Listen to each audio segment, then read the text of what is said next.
and welcome to Hexed Encountered. My name's Joe. In this video, we will be continuing our playthrough of scenario number 35 from expansion number 4 of the Panzer series from GMT Games, designed by James Day and Fernando Solo Ramos. So we're starting turn 4, and there are 2 previous videos. I would recommend you check them out if you are interested in getting caught up with the situation. I did an introduction where I kind of went over scenario setup, rules, things like that. And then the first part of the gameplay covered the first 3 turns of this 18-turn scenario. I will say right up front that there is an extremely unlikely chance that I will play through the entire scenario on video, only because it would take hours and hours to do, and I'm sure people would lose interest after a little bit. We're going to continue on here with the start of turn 4. The sequence of play, the first thing we do is the spotting phase. So I've got it zoomed in here. This is the northern part of the map. These 3 hexes are victory point locations. We have French tanks over here, German tanks over here. They are seeking to take this hill. The spotting phase will involve, obviously, an attempt by both sides to see the other. We need to determine who can see whom here. So part of that is going to be the spotting range, and then also, of course, line of sight. So here on our chart here, you can see there are rules references, 4.1.3, that's the basic rules. 6.1.3 is in the advanced rules. 7.7, that is an optional rule. So our troops on both sides in this are seasoned, but we're not using this. I'm just mentioning that for reference, that there is that this is part of an optional rule to give a little bit more depth to the spotting rules.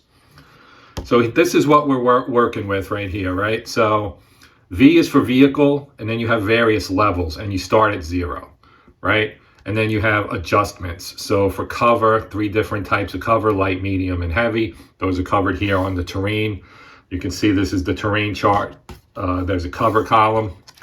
If I open it up so you can see the whole thing, you can see that, say, if you were in clear terrain, of course, none. Ditch gives you light. There's also the possibility of going hull down in certain types. And you roll a D100, so 2 D10s basically, and you'll get a range. A gully, for example, you can go hull down in a gully. You get a 50-50 chance, basically, of finding a hull down location. This is movement cost here. But we're not really worried about this right now. It's more for reference purposes. So we're going to start here level 0, and then we're going to look and see which of these actually apply. It's going to be pretty easy for these units in some cases to see each other. The big thing is going to be line of sight. So looking at these examples right here, we have this this group of Panzer IIs and this group of H-39s. They're directly across from each other. This terrain here, which is fields, it doesn't block terrain. It doesn't block line of sight. Line of sight is blocked based on the height of the terrain, and the terrain height has to be 1 or higher. And it also depends on the elevation of the units, of course, but these units are both at level 0. This has no height, so they can see each other across here. This also does not impede line of sight at all. So the range between these two is only 1, 2, 3, 4, 5, 6, 7, 8, 9, 10. So they're 10 apart, which is well within the normal base spotting range of 20. And then you have modifiers that would apply to them. They're both in open terrain, so there's not going to be any modifier for that. They both moved, and though they're not marked as spot moved, which is what you're supposed to do, I didn't do it because I know every unit on the map moved in the last turn. But typically you'd have a spot moved marker on here, which would indicate that that the units moved and that they get a +2, which would actually extend the range for spotting out to 40. Now, you might wonder about like this here. Can these guys see each other? They can't because of this hill. Same up here. The hill is height 1. This blocks line of sight between this unit and these 2 German stacks here. We'll look at the southern part of the map here in a second. But for spotting purposes, these 2 guys can see each other. So after the spotting phase, and down in the southern part, just to kind of keep things brief, the southern units, none of them can see each other. They have both a town and a giant, well, not a giant hill, but a significantly sized hill that stretches 5 hexes north to south.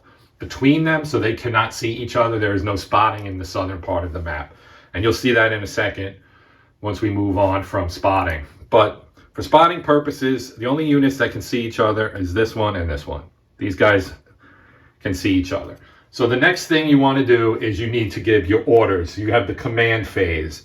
Now, commands are based on how many units you have. And in this case, both sides, the sides are very even in terms of their unit grades and so on and so forth. They're both also the same exact size. Both sides have 18 units. They're both seasoned, and they both get 11 command points. Now, if you want to know how they get those points, that's covered in the first or second video, I believe.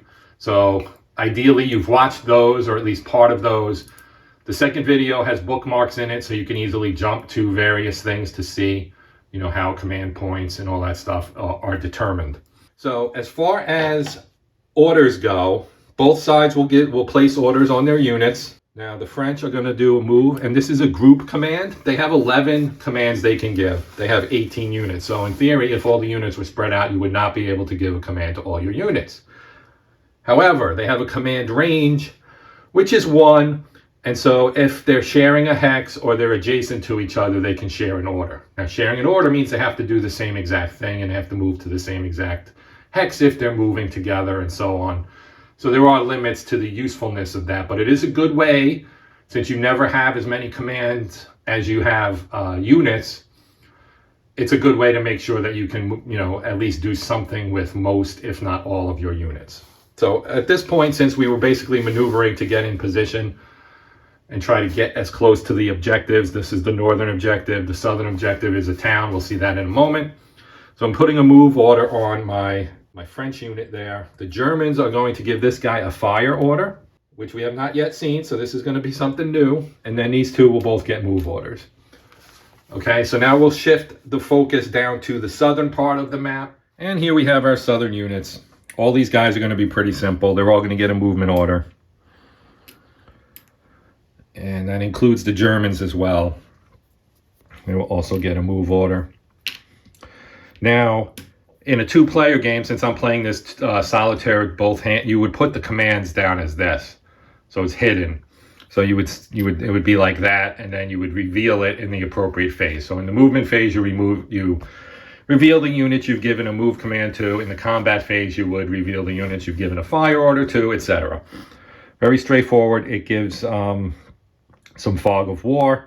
Obviously, since I'm playing both sides, I'm adjusting that so I'll just know what's going on here. Now, I would like to add also that there are solitaire rules for this game that were introduced in this fourth expansion, and they basically will help you run the opposing force. So if you want to play as the French, for example, the solitaire rules will help you control the Germans without you basically having to make all the decisions. So that'll be something I'll do in a future video. So back to the matter at hand. Everybody has their move orders now, or their orders or commands rather. And so the next phase after that is the initiative phase. So that's one of the interesting twists of this game, is you do initiative after you've given commands to all your units, which means you don't know if you're going to be going first or second. Now, in terms of the turns themselves, combat comes after initiative, and combat, if you win it and keep it, you go first in the combat phase, but second in the movement phase, and vice versa if the other side, or the other side, whoever's the second player, they will go second in combat, but first in movement. So let us get our dice tower out here. And I'm going to roll for the Germans. The colored die will be the 10s, and the white die will be the 1s. They get a 13, which is a really bad roll. They do get a plus 20 because the Germans were... each scenario will kind of give you some adjustment, perhaps, based on the historical situation. The Germans were obviously the aggressor in this campaign. This is the invasion of France. This particular scenario actually takes place in Belgium. So the Germans are on the offensive, the French are on the defensive, and essentially the Germans get a plus 20 for initiative, and the French get a minus 20. So we're going to roll for the French now. Same thing. The colored die will be the 10s. The white die will be the white. They get a 51, which comes down to a 31. So the Germans actually get it 33 to 31 because of those adjustments. So the Germans have initiative. When both sides have fire orders, you want to have the initiative because you get to fire first. And if you kill the other side's vehicle that might have a fire order, they will not get to fire at you. That's an advantage and why you would want to be the first player. So let's slide up to the northern part of the map and resolve our combat. So this will be the first time we're going to see vehicle-on-vehicle combat in this video series. So we will get a look at how the advanced game fire works. The base game fire is very simple, and I probably won't go over it because there are a decent amount of videos that show base game combat between vehicles, which is all that is covered in the basic rules. Okay, so we've zoomed in a little bit tighter here to give you a slightly better look. So here we have our firing unit and our move. Now, the entire stack has the same command. So in this case, we have a fire command. There are 3 Panzer IICs in here. They're all the same. Each one gets to fire. Now, the French, on the other hand, have 4 H-38s here. Or is that's actually 5. So we're going to say that each one of these will fire at the unit across from it, 1-to-1. So the first unit will fire at the top will fire at the top, the second will fire at the second, and the third will fire at the third. So the 4th and 5th French tanks will not take any fire, which is fine. Because honestly, I don't expect this to really do much. These tanks are early war tanks. Panzer IIs did not exactly pack a lot of punch. So that's one of the things that makes this particular expansion interesting, is that you have early war tanks with not as much firepower. They also don't have armor as thick. So it's not like they can't kill each other, because obviously they can and did. But it's just a little bit different from what you see when you play, any of the other games, which all take place either on the Eastern Front or on the Western Front in 1944-45. So we have done initiative phase. The next step would be the air phase, first air phase, which we do not have any aircraft in this scenario, so we will skip that. Then we get to the combat phase. Now there are 2 types of combat. There's indirect fire and direct fire. We will only be dealing with direct fire. Okay, so we have Panzer IIs right here. So you have to look at their data card, and I'm just going to drop it here, which we can pretty much see it pretty well. Anyway, so our gunnery range, the range between the 2 units is 10. So that's long range. So now we have to get our AP hit modifiers and so on out. So we know range is medium. And we start in the 0 column. Okay. And then you have the hit modifiers. So target size is 0 for both. Target moving will be -2. So I didn't do this, but this should have a move spot on it. So we'll put that on there so you can see what that looks like. So they are moving, so they get a -2. No cover. They're not on a short halt. They're not damaged, suppressed, broken. They're not brewed. There's no brew up smoke. Yeah, none of this applies. None of this stuff applies except for the moving. All right, so again, medium, -2. We have to roll a 40. So a 40 or lower, and roll. And we get a 22, so that is a hit. So we did hit. So the next step is to roll for our hit angle, which we again roll the 2 D10s, but we only look at the 10 die first in this case. So we get an 8. Now you have to look at the orientation of the tank. The target tank, which is the top tank, they are actually facing this way. So based on the fire, looking at the angle, this is front. This would be front side going out in this direction. So it's actually front side. So the target tanks are H-39s, and you have to look at their defensive information. Oh, their size was actually a -1, which would have changed things. Would have changed the 2 hit number to a 35, but it was below that anyway because it was a 22. So it's still a hit. So it is level fire. It is, I believe, yes, it's KE. So KE, by the way, is kinetic energy. If you're wondering, CE is chemical energy. So we used level fire because they're both at the same level. we compare the penetration value of 4 with the armor value of 8. Okay.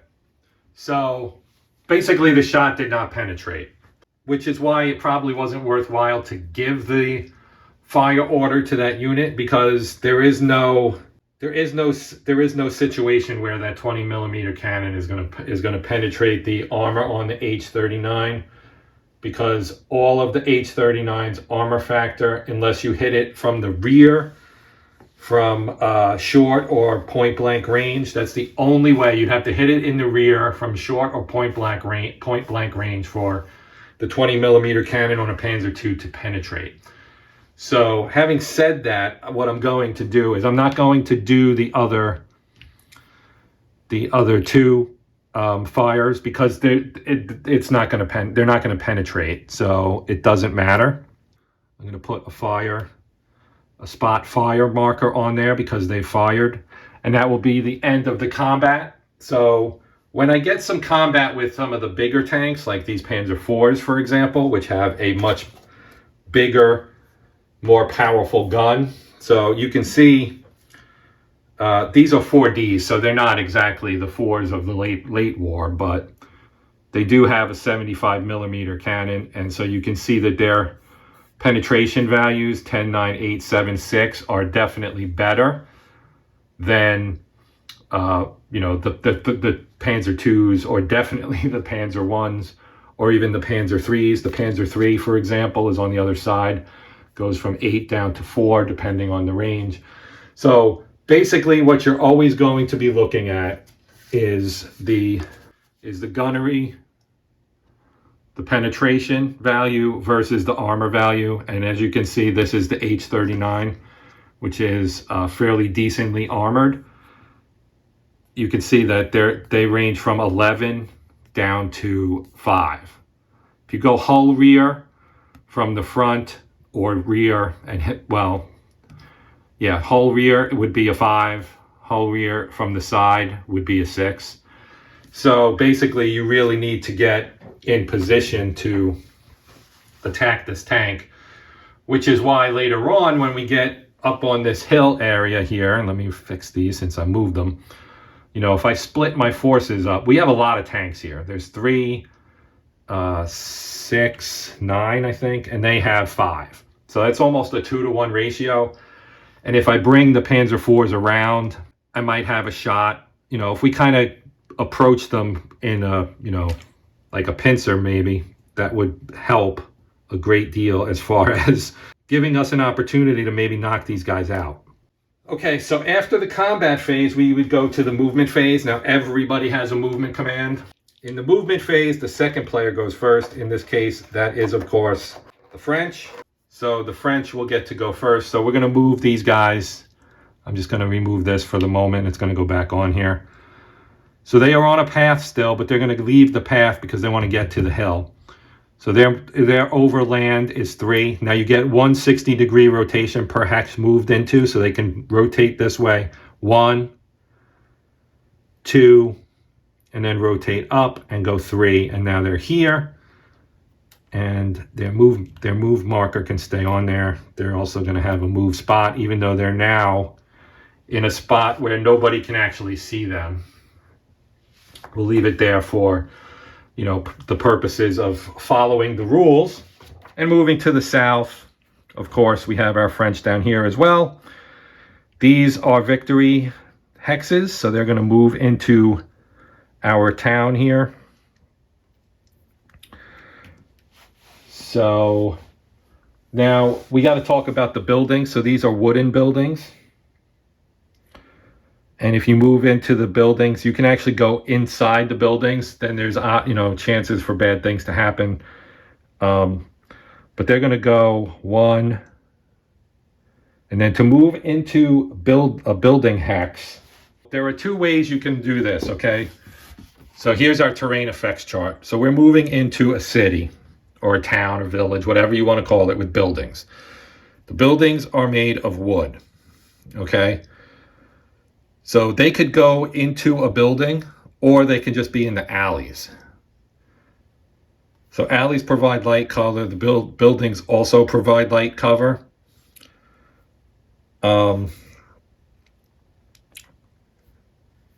Neither will give them an opportunity for hull down. But we're just going to move into the alley to keep it relatively simple. So we're going to move. So as I said, we were here, so we moved 1, 2. So that actually would cost more, except that there's a path in there. So that's 2. Now, if I were to move over here, I would not be able to do that because that is that's all leaving the path, and then you have to use the movement for moving into an alley, which would be 2. But he's also not going to stop here. He's going to go 3, 4 and stop here. Now he should be facing this way, but we're going to turn. We're going to turn and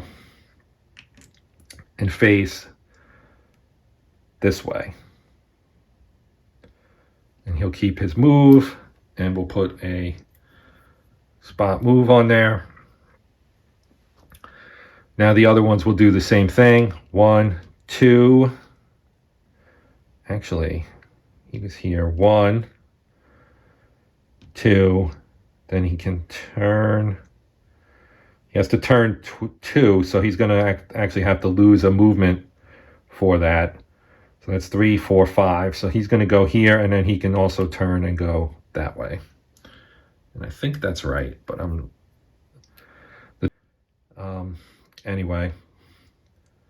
1, 2, 3, 4. And then he's just going to turn like this. And we'll put a move on him as well. And that's the end of the French move. So now the Germans would be able to move. So now we have a hill here. Now the Germans have an opportunity here, which they may want to take advantage of. So we have a Panzer III. These are Panzer IIIs and how many 3Fs? Oh, this is our commander. All right, so we have our leader in this one, and we haven't really talked about what leaders can do. But we have 2 Panzer IIIs and 2 Panzer IIs. These are H-38s.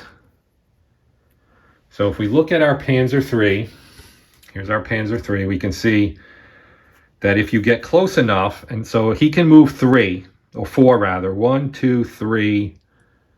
Because here's the thing, right? If we go here and stop here and are able to fire at this hex, then we can shoot at this guy without this guy being able to shoot at us. If we move here, however, he's going to have a shot, and he's going to have a shot. So let's check our line of sight. I'm pretty sure it's going to be okay. We're just going to slide that up there for now. So we're looking from this hex to this hex.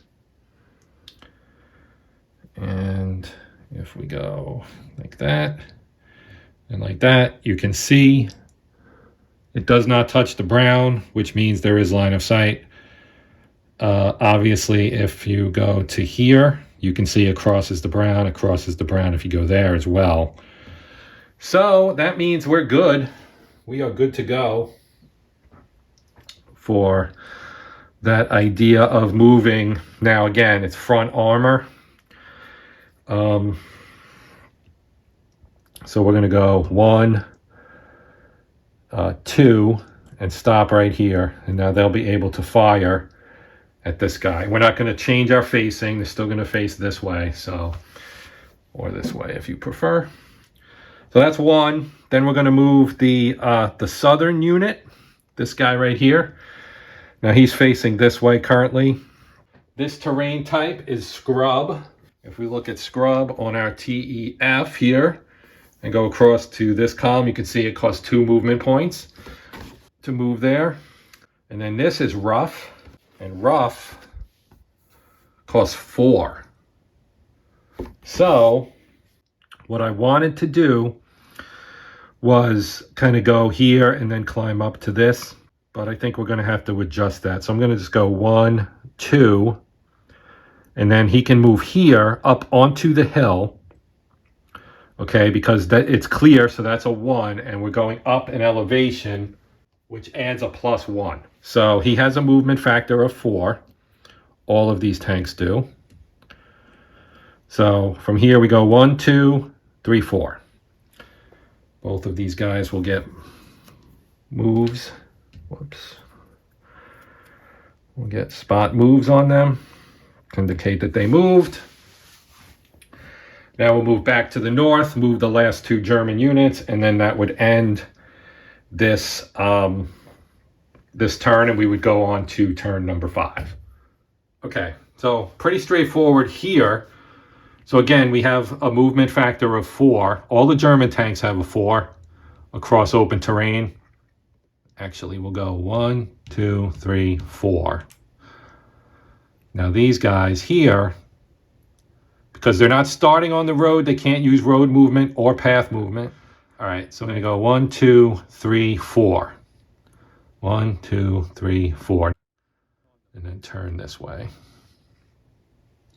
And we'll drop moves on both of these guys. Spot move, spot move. And that is the end of turn number 4. And we would go on to the adjustment phase. Now in the adjustment phase, since we only have vehicles, there isn't a whole lot to do. Most of the adjustment phase stuff relates to non-vehicular units. So basically it's just like kind of removing markers and things like that. So we're going to do that. We're going to clean that up. And I'll do that quickly off camera. We'll come back and start turn number 5 with spotting phase again. All right, so we are back at the south now, and we're looking at obviously the Germans and the French here around the town of Bicêtre. Now, you'll note that the move markers remain, the spot move markers remain. That's to denote that they moved in the last turn, so that can have an impact on spotting, of course. Now, I started down here because we definitely have a spotting situation down here as opposed to in the north where we're not going to have a spotting situation by default. So basically what we see here is we've got this unit and this unit. They are literally 1, 2, 3, 4 hexes apart. They can both see each other. They're both spotted. So these guys can definitely see each other. These guys, this guy up here, so he's on a hill, so he's got a height of 1, but he's not on a crest. With the, if I read the rules correctly, and I'm a little bit unsure on this, but I think this guy can see this guy and vice versa. There's no terrain here. This is all clear. Okay, so there's nothing that could theoretically block. The buildings are down here. The line of sight, if this was all flat, they would definitely be able to see each other. The only thing that could complicate matters is the fact that this is up 1 level above this guy. But it says that it's half the distance or half the number of hexes if there's an obstacle. So I don't know if that would really apply here because there is no obstacle. But this is not sitting like right here where it would be, you know, basically you have a height here of 1. And you could maybe consider that as a somewhat of an obstacle. If this was here, you wouldn't be able to see it because he's not at the crest. So I'm assuming that because he's a fully 1, 2, 3, 4, 5 hexes from this unit, that he can see them and vice versa, of course. So I'm going to assume that this guy can see him and this guy can see him and this guy can see both of these guys.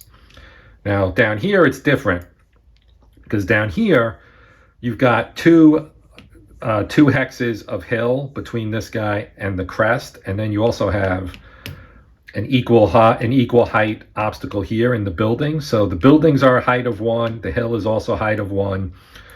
So these guys are directly in the shadow, essentially, of this, and they're in and amongst buildings themselves. So I'm going to say that these two and this guy cannot see each other. He can't see them, and they cannot see him. So that's the way I'm operating it as far as spotting for this turn. So we do know that these guys can see each other. Now we'll move up to the north. Actually, I'm not even going to show the north. It looks just like it did at the end of the last turn. But we're going to move on the spotting phase to the command phase. I know what I'm doing in two instances here. I'm going to actually split these guys because my Panzer IIIs with my commander, and I'm going to talk about that in a minute here. The 2 Panzer IIIs, one of which is holding the commander, they are going to get a fire command. And the 2 Panzer IIs are going to get a move command. So they're all together still, stacked up. Now up here on the hill, we've got 3 Panzer IIIs and a Panzer I, a couple Panzer Is here. So I'm going to do the same thing here. The Panzer Is are going to get a move order, and the Panzer IIIs are going to get a fire order. Now on the French side, these guys here will get a move order. This guy will also get a move order. Now the question here is, do we give them a fire order to fire back at the Germans? I think we do. So we're going to have some firing in this particular turn. So that's going to be the southern edge. Okay, so here in the north, they moved, everybody moved. They actually fired. So they're sitting back, they're on a road. So this time I'm going to give them a movement command. Move command for them. These guys are also, everybody's going to get a move command, basically. Nobody's getting a fire command. And nobody can see each other. That's, you know, that's why there's really no harm in taking all these spot markers off, because the hill here blocks line of sight. Nobody can see anybody else. Everybody's getting a move order up there. So having done that, we'll now move to the initiative phase now that everybody has their commands. So we'll go with that. We'll do the Germans first like we usually do. They get a 58 plus 20 would be 78, so that's going to be tough for the French to beat. And they get an 86, which is a good effort, but that's going to get rounded down to a 66 by the scenario rules. So that ends the initiative phase. The Germans have initiative here in turn number 5. And we will go straight into our first air phase, which of course is nothing in this game, as I always say, or have been saying. Combat phase, so no indirect fire. Again, we're not going to have any indirect fire, but we are going to have direct fire, and that's going to be in the south. So I'm going to shift my shot again back to the south, and we're going to have ourselves a little bit of some combat here. All right, so I left the dice tower in place. The Germans have initiative, which means they get to fire first. That is the benefit of having initiative, because the French tanks here also have a fire command, so they, assuming they survive, they will get to fire back. We do have 5 H-38s here, and we have 2 Panzer IIIs in this stack and 3 in this stack. So we will have each of our Panzer IIIs fire at one of the H-38s, hoping for a run of luck that might knock all of them out, but that seems unlikely, in which case we'll have return fire from the French onto the Germans. So now we need to discuss leaders. Basically, if we take our leader counter here, you can see he's got some ratings, right? So the A is the rating that is the die roll modifier he's going to add to an attack. So that's a 1. Then you have morale. G is for general purpose fire. P is for spotting, etc. So there are various things in here that he can help with. For our purposes, the only thing he's really going to help with is the fire, the AP fire. So firing with our command tank, commanded by Hauptmann Lehmann here. He's going to fire at the top tank here in the French stack. Our French commander is in the north, actually, I believe. No, he's right here. He's right here. So again, we're firing at this top H-38 with our commander. So let's look at our Panzer III here. So here's our Panzer III. The range, 1, 2, 3, 4. It's close. That's short range. Short range. So he's going to have a penetration of 7 at that range. Now the H-38 on the French side, his armor is actually pretty good. So, yeah, it looks like we probably are not going to actually do any damage here again. But we'll talk about some stuff with that, regarding that here in a second. So anyway, he's going to get a short range, right? Short range. So at 0, that's a 70 to hit. And I keep leaving it out of because I forget that I have such a tight zoom here. So that's a 70. Target size, the H-38 is a -1, so he's going to get a -1. He does not have a movement order, so he does not get the -2. He's not in any cover. And our leader gives us a 1, so that 1 will make this, again, a 0. So we have a 70 to hit number, basically. None of this stuff applies. None of these apply. So our 2-hit number is a 70, so we roll that first. And we got an 82, which is actually a miss. So he missed, which is kind of a bummer, but that's sometimes that's just how it rolls, right? So now our second guy will take his shot. Same exact thing. He rolls a 19, so that is a hit, okay? Now we roll these again to find out what the location is. And we use the 3. Now our angle going to be front, actually. It's going to hit him right directly in the front. So front angle, a 3 is turret front. Okay, now turret front armor on the 38 is an 8.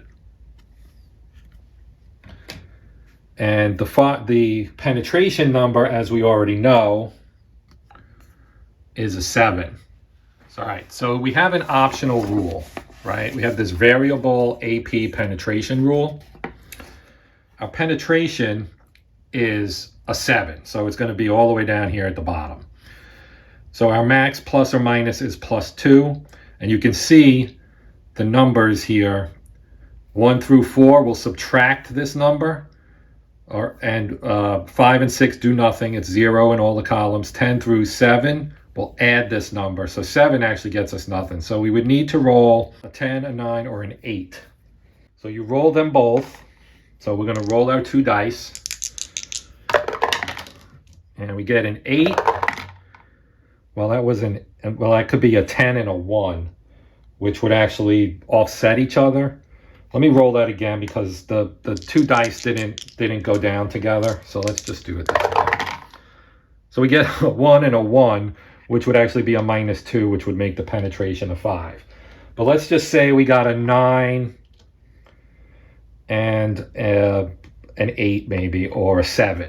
That would add 2, which would make that 7 a 9, and then it would actually penetrate.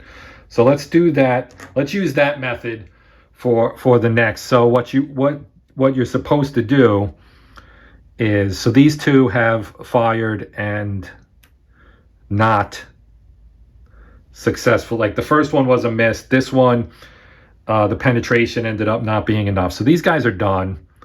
They're going to get a fire, a spot fire marker. Now let's do these guys. So these are also Panzer IIIs. There are 3 of them. We're attacking the 3rd of these tanks. So this guy right here. So the first thing you do is you still roll to see if you hit, and then you roll this before you roll for the location. So we're going to roll for our hit. So we know we have to figure out our range and all that. 1, 2, 3, 4, 5. So our range is still going to be short because 5 is the max for short range. So we're still at short range. So here on our hit table, short range starts at 70. There are no adjustments for anything else. So we're basically rolling for a 70 or lower. And we get an 08. 08 means it's a hit. So now that we have a hit, we now roll, before we roll for location, we roll for our penetration. The base penetration, as we know, is a 7. And we roll 2 3s, which actually would subtract 1. So it becomes a 5. I'm not even going to roll for the location because it's not going to penetrate. But what we can do also, which I have not talked about yet, is that because we hit them, you can roll for a bailout check. So if you roll here we have our bailout table. AP, no damage. 10 or under will result in a bailout. and it's a 65, so no bailout. So that's the third one is done now. Now we'll do the fourth one. And we'll do the same thing, same exact setup. We know we need less than a 70. We get a 23. Now we roll for the penetration, and we get an 06.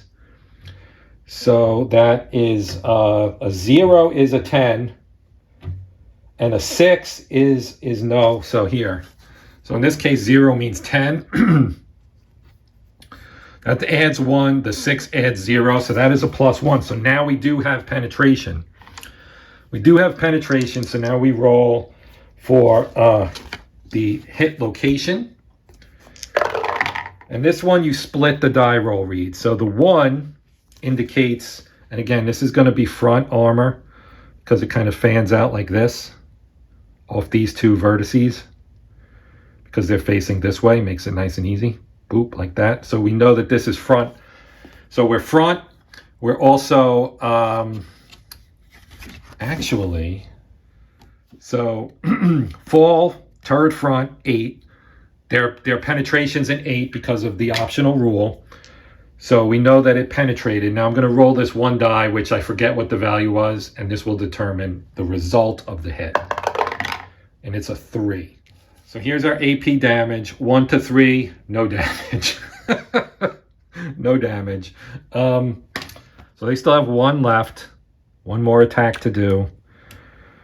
So same thing, we need less than a 70 for a hit. We get a 93, so no hit. Oh, I should have rolled for the bailout. So again, our bailout on that last one, we know we need less than a 10, and we don't get it. So all the Germans have fired and did no damage. Whoops. Now the French get to shoot back. So their ratings, looking at our H38 here. So the range to here, 1, 2, 3, 4. And they can shoot at all 4 of these guys, and maybe they'll just do that to keep it simple. We'll shoot, the first 4 will shoot at this stack, 1 through 4. And then the last one will shoot at the top unit in that stack, just to keep things simple. Because you have to name your target beforehand. So the range here is 4, which is medium range. So medium range, and their penetration at that range is only a 4. So again, with the variable penetration, we might be able to get something, but probably not, will be my guess. But anyway, we'll go through the sequence to see what we get. So medium is a 50 to start, so they're not moving, although the top unit isn't moving. Top 2 units are not moving. The bottom 2 units, however, are moving. So the Panzer IIs will get a target moving of a -2 when we get to them. But right now we're shooting at the Panzer III on top. So it's a base 50. They don't get any of this stuff. Yeah, they don't get any of this stuff. There's a shooter grade that I'm not using, so we don't need to worry about that. But so we're going to roll here. They need a 50 or under to hit. They get an 02, which of course is a hit. So now we'll roll for penetration. We get a 7 and a 6, which will be a +1. So that's a 5. So 5 penetration on a Panzer III. Level fire, only the hull rear. They're facing the front, so it's not going to be possible to get a hull rear hit location. From the front, it's not possible to hit the rear, of course. So we'll roll to see if they hit and where they hit to check for bailout, but they're not going to do any damage. So we'll roll here, and we get a 2. And a 2 is from the front, is going, that is front. Yep, that's front. Is going to be turret front. The turret front armor on the Panzer III is actually a 7. So the 7 is higher than the 5 that they got with their 4 + 1 was 5. So there's no damage there. We'll roll for bailout. Actually, let me use the other dice. They rolled a 3. They actually rolled a 3, which means that that is a bailout. So what happens when a crew bails out? We take a bail counter and we put it on the unit. Now, that's our command tank. So I guess they lose their leader. All right, so let's go on to the second target here, and it's the same thing. They roll a 77, so that is a miss. Then our third one is going to get a -2 here because they're moving. So they need a 40 or lower because, again, they're moving. And I'm sorry I keep pushing this out of frame, but it's a 40. So 79, that is another miss. And we'll do the last one. Same thing, need a 40, got a 29. So that one is a hit. So this guy hits him. Now we need to see if we get penetration. A 4 adds nothing because their firepower is so low. So 4 adds nothing. And 8 adds 1. 8 adds 1.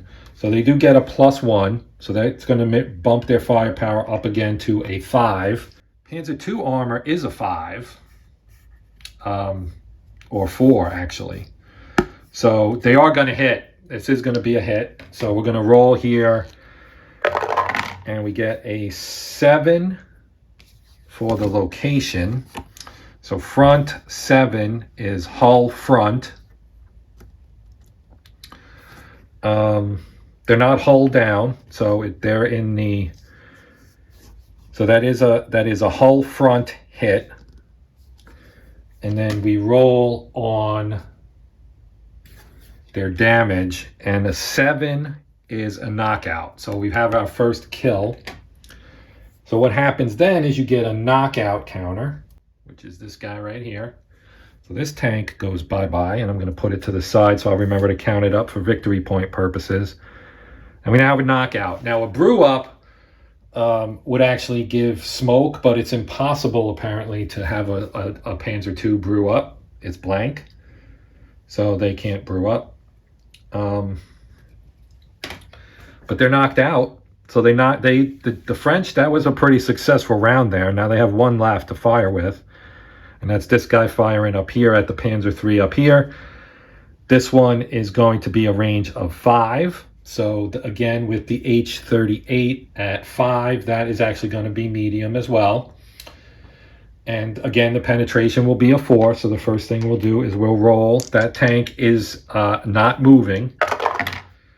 Roll the 36, so that's a hit. Now let's see if we get any penetration bonuses. That's a net of 0, so the penetration stays a 4. So we know we're not going to have penetration. We'll roll for crew bailout, and they don't bail out. So that's going to end that. So there we'll get a fire as well. Now we do have a bailout here, which means this tank has been removed. And so we have a knockout and a bailout there. And these guys fired. So we don't have any other combat to do, so I'm not going to touch the bottom here. So now the French will get to do movement, because we're going to move to the movement phase now. And what we're going to do is we're going to move these guys up into this area, and they're just going to go into the alley and stay in the alley, like so. And then these guys will actually move here as well. And now we need to put control markers on these 2 hexes, which are victory hexes for this scenario. So you have to occupy it for a full turn, which they did. So they now have these 2. French controlled victory hexes. These guys get, as I already did, move markers. Now we can move the French up north. So let's switch up north. And up here, we're just going to take these guys, and they will, actually, I should have split these guys. So we'll take 3 and move them here, and these 3 here. I mean, it's just an extra command that I didn't lay out, but I'm not going to hold my feet to the fire over that. So they've moved up onto the hill. They'll stop there. They've taken, now assuming they don't get pushed out of there, which they won't this turn, they will have an opportunity next turn to actually put control markers down. Now we'll switch over to the Germans. And so these guys are Panzer IIIs. And they're going to move up to this one. And they're going to lay claim to that victory hex. And we also have a situation here where we're going to have a lot of fire going on next turn between those forces there. And then these guys over here, 1, 2, 3, 4. And then we're going to turn this way.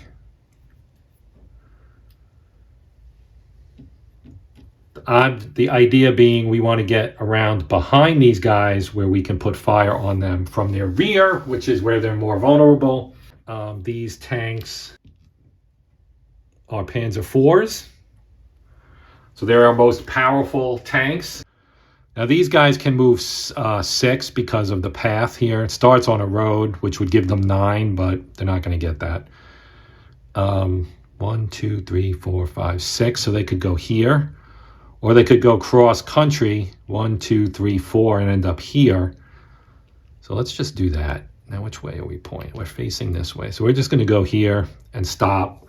And we're going to put a spotted move on there. So let's go down to the southern area again, because I need to move the German tanks that are down there as well. All right, so we know that we have one Panzer III left. And then this one Panzer II has a move order. So what he's going to do, this is an interesting dilemma here. I'd like to get on their back. So that's what we're going to do. 1, 2, 3, 4, and we're going to turn and put a move spotted on here. These guys are still there. We can move these guys here, which are also Panzer IIs. And I think what we'll do with these guys is move them 1, 2, 3, and turn. So they'll stay there, because that's going to present them the side and rear of these tanks. Now these tanks, of course, can also turn and fire at them. There is a wall here. That's going to make them hull down, which will be nice. That's a little bit added benefit for them. These tanks here are H-39s. Yep, H-39s. They are in a hull down position right here. Now they're in amongst buildings, which is going to give them some column shifts as well. Or row shifts, really.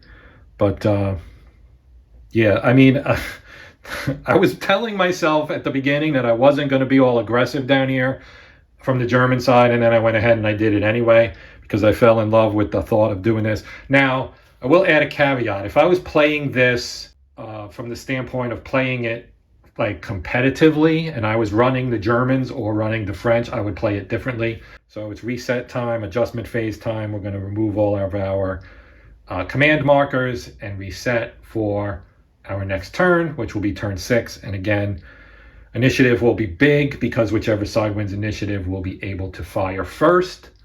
All right, spotting phase, turn number 6. So one thing I did make a little minor change here. If we pick this guy up, you can see this right here. That indicates hull down, the HD there. So this indicates these guys are hull down, and that would actually be applicable both here from this guy and from this guy and this guy, of course, as well. So that's going to be handy. Now, the wall height is 0, so it's not going to impact line of sight. So we do have line of sight here to here, and vice versa, right here, or actually those are the same side here, and of course here to here, though not necessarily here because of the crest line right here. They're up against it. So that would apply both ways, of course. Okay, so up here we see this guy's coming around the bend. Now, I think because this is height 1 and it kind of bleeds a little bit, there's gonna block here. So we're going to leave this and say that they can't see each other. Come on. So these two can't see each other. Obviously, these three can. This guy cannot see them. This guy, I believe, can see this right here. So that's our spawning phase. Now we have to do commands. So I'll start up in the top. So what I'm going to do here is we're going to have several fire commands, of course. So I'm going to give them a fire command, give them a fire command, give them a fire command. We'll actually get a move and a move. All right, so they're going to get a fire. They'll get a fire. They'll get a fire. They'll get a fire. They'll get a fire. Let's give this guy an overwatch. We'll give this guy a move. So this may not end up being anything, but just in case, you know what? I'm going to back that off. We're going to give him a move order. Because if they can claim they have 1, 2, 3, 4 in theory, assuming they hold these, which they likely will, they only need one more, so he can move over to this side of the town and get their last needed victory hex for that. So now let's roll for initiative. So we'll do the Germans first, as we've been doing. They get a 20, which turns out to be a 40. And the French get a 33, which turns out to be a 13. I know you can't see the other three, but it's right there. So 20 and 33 become 40 and 13, so the Germans win initiative again. What we're going to do here is we're going to have this guy fire. So we'll have our little Panzer II here fire at the H38 on top. So looking at the oriented at, I think, oriented this way, actually. I don't know how they got turned. But that means this is the side right here that divides front and rear. So this is a rear side angle here. So he's going to fire at him because he's facing this way. So he's facing this way, but his turret obviously can face that way. So our Panzer II, as we saw previously, we're point blank range. We're 1 hex away. So his penetration is a 5. And our H38 here, we're going to be actually looking at rear or rear side, depending. So we will roll our dice here for the Germans to determine the hit. If we look at our hit chart here at point blank range, we're starting at a 90. They do not have a move order. So the target size for the 38 is actually a -1. So they are going to get a -1. So it's going to be an 81 for hitting. Oh my goodness, they got an 89. The rolls for the Germans have been pretty much awful. So now we're going to do the same thing here with this guy who is also, this is a Panzer I. There are 2 of them. They're both going to fire at this command tank. We're going to actually, it's just got a machine gun. I didn't even notice that. This only has a machine gun. So he's got a fire order, but he can't shoot at anybody. So I'm just going to mark him as being fire. And for now, I'll leave this here. We'll move over here now. We know we have 3 Panzer IIIs here. So these are 38s. We know we have Panzer IIIs up here. We've done this before. The range is still 5. 1, 2, 3, 4, 5. We just did this, so this is nothing new. Short range is a 70. They're not moving. So we're going to roll here, get a 52, so that is a hit. Now we'll roll for AP penetration. 2 3s will be a -2. So that's going to actually mean that it's not going to hit because 7 becomes a 5. They're looking at front armor on here. And the front armor on the 38 is falling, is all above 5 except for rear. So that's, but we will roll for a bailout. And an 88 is not going to get that done. All right, so that's the first unit. We'll do the second one. Same thing, firing at the second unit over here. Gets a 46, so that is a hit. Our variable penetration, we get 2 3s again. So again, that's a -2. Now we'll roll for bailout. And we get a 10.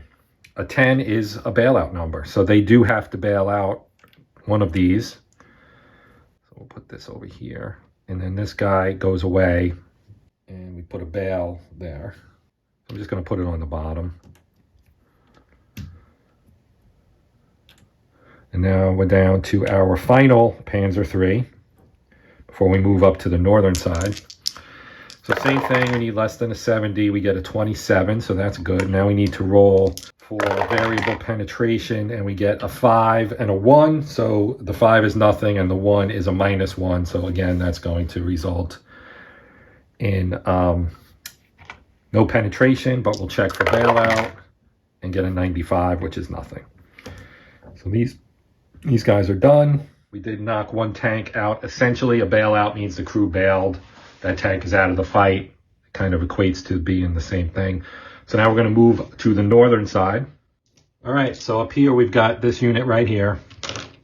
So these are Panzer IIIs, 3 of them. We have 2 38s here. So the top 2 will fire at the 38s, one of each.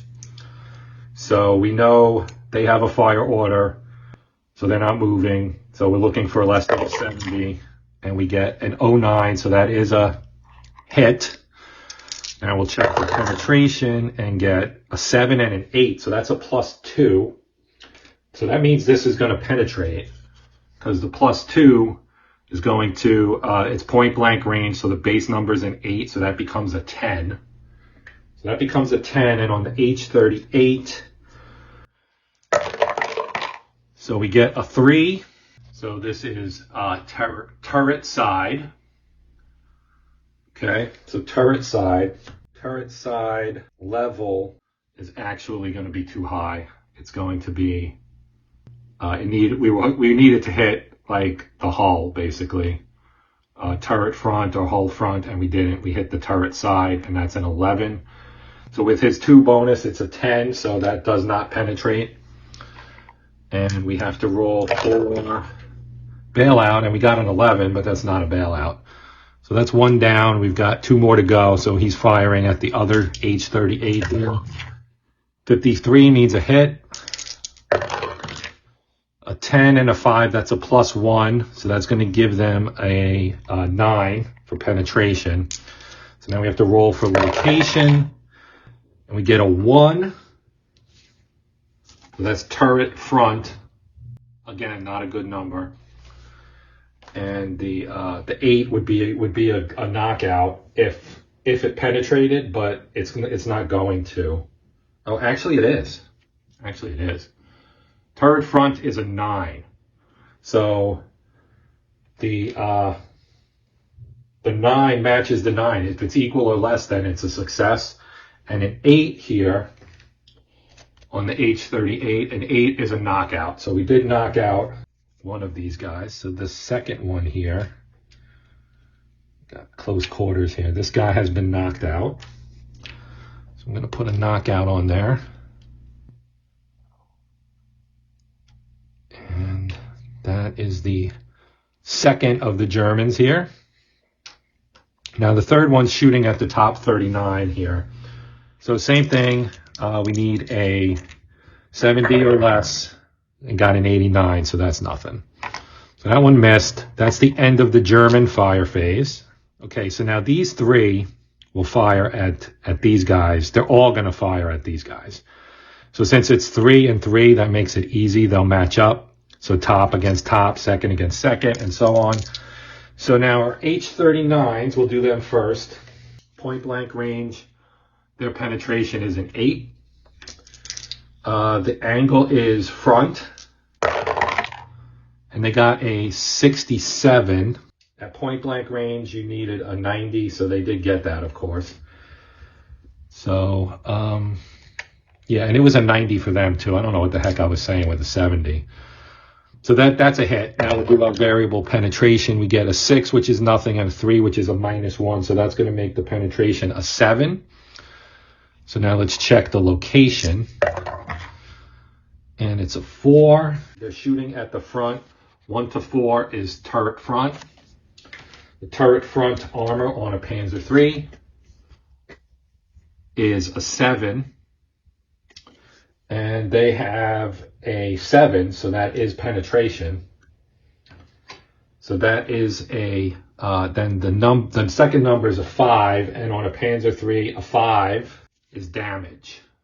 Okay, so now we see our first damage. So they're going to get a damage counter. I'm just going to drop that on there.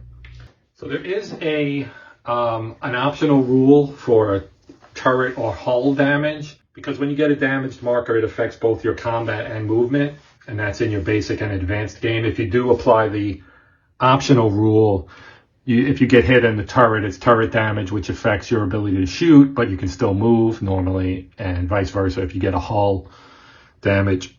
So in this case, we're just going to go with the advanced damage, and I'm not going to worry about the optional rule, only because, again, we're trying to keep this from getting too much longer. So our first one is damaged. Their first shot is done. Now this guy is going to shoot at the second one. So again, they need a 90 to hit, so the odds are really good. And they get an 04, so that is a hit. Now we'll roll for their variable. They get an 8 and a 1, so that's going to equate to a 0. So again, it's front, which or it's point blank rather, so that's an 8. So now let's roll for hit location. And they get a 7, and a 7 at the front angle is hull front, and the hull front for the Panzer III is a 6, so that does penetrate. So now we'll roll for our, oh wait, it was an 8. The 8 on a Panzer III is a knockout. So this guy has been knocked out. Oh, there were only 2? I thought there were 3 of them. Huh. Oh, there are 2. There are 3. I already removed 1. I removed the kill. So now we got the third one here. So I'm just going to roll it instead of moving all these counters around. I know what's there. So same thing. A 21 is a hit. An 04 is a 10 and a 4. So that's going to be a +1. So that's going to make their penetration a 9. And again, they're going to be attacking the front of the unit. And they get a 7. And the 7 on front is hull front again. And a 6 on the Panzer III is damaged. So we've got 2 damaged Panzer IIIs here and 1 that was knocked out. And they're not quite out of the woods yet because these guys are going to shoot at them next. And I think there are only 2 of these. Actually, there's only 1 because 1 was knocked out. All right, so that is a 38. So the 38 is a little different. Their point blank range penetration is a 6. So 66, that is going to be a hit. Now we're rolling through the penetration. We get a 7 and a 9. So that's going to be an 8. And they are shooting at the side. Yeah, that's the side, front side. So let's 4 for location, front side 4 is turret side, and turret side, so it's a 9. Turret side 4 is an 8, so that's equal. So that is going to penetrate, and the 5 is damage. So if you take a second damaged, I think that means you're knocked out. So yes, the second hit knocks them out. So this unit has been KO'd. So we get 2 knockout there. I guess you don't actually have, well, we'll just put it there for now. Now we'll do the second one. Actually, there is only 1. So that ends that. And I'm not even going to bother with the movement because we've seen movement before. I'm just going to wrap up the video here. So you did get to see most of the possible outcomes of combat. We had some no damage, we had damage, we had knockouts. The only thing we didn't see was a brew up, which would have an impact because it creates smoke. We have a blazing wreck, basically, so you have smoke that impacts line of sight, etc. But you did see everything else. You got to see both sides fire. You got to see that the French tanks in that campaign were actually pretty decent as compared to the Germans. Thicker armor in some cases, better guns in some cases, etc. At the very least, they were comparable, and it was tactics that really made the difference in that campaign. So this was kind of just the advanced look at a really basic, fairly basic scenario. Again, I didn't really try overly hard to do a lot of maneuver because the object was really to kind of show the combat, and I wanted to get to that, and we obviously did see some movement. And we saw some terrain effects and how you calculate line of sight and spotting and all that stuff. So I think I covered everything. I'm sure I made some mistakes. And I know some of the guys who subscribe to the channel are familiar or experts on this game, and I'll probably get some good notes. So check the comments to see, where I screwed up and what the actual fix was. If I haven't already noted it in the video, which I might, depending while I'm editing, if I notice it. But that's going to do it. I do appreciate you watching. Please consider liking, sharing, subscribing. Also, please consider, if you would like to, leaving a comment, question, etc. I shouldn't say consider it. If you have something to say, feel free to say it, I guess is what it boils down to. I do like the interaction, and I will reply. But yeah, that's going to do it. So my name's Joe. This has been Hexed Encountered, and it's Tanktoberfest. And until next time, as always, happy gaming.